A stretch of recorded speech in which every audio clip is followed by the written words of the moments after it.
Buenas tardes a todos. En este video tutorial les voy a explicar cómo realizar una pieza muy básica en SolidWorks para todos aquellos que están empezando.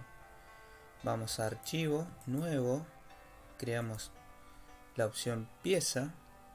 No vamos a tomar ensamblaje ni dibujo, sí la opción Pieza. Le vamos a dar a Aceptar. Estamos en el entorno de trabajo. En este entorno de trabajo SolidWorks te ofrece tres planos ortogonales: el alzado, el planta y el vista lateral. Nosotros vamos a elegir el plano planta realizándole un croquis.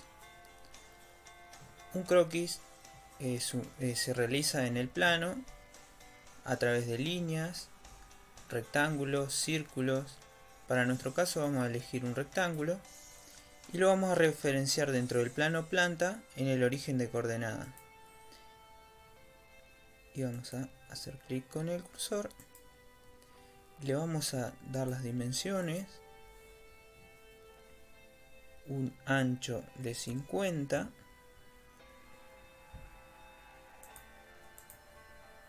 y un largo de 60.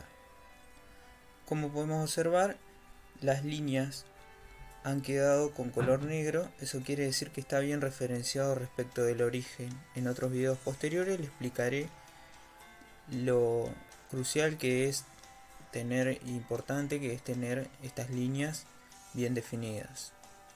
Le damos OK y vamos a la operación extruir saliente. Con esta operación de extruir saliente lo que se hace es generarle un volumen a ese plano. Por ejemplo, con 100 milímetros tenemos ese sólido. Le damos OK y ya tenemos la pieza sólida. Ahora le podemos asignar un material.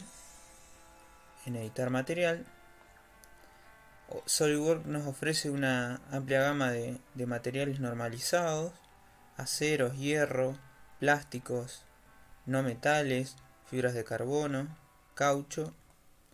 Para nuestro caso vamos a elegir un acero IC 1020, aplicamos y cerramos.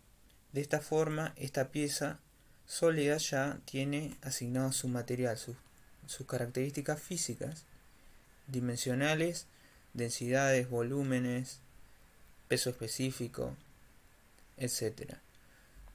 Ahora lo que queda es guardar esta pieza en una carpeta de destino arbitraria y asignarle un nombre.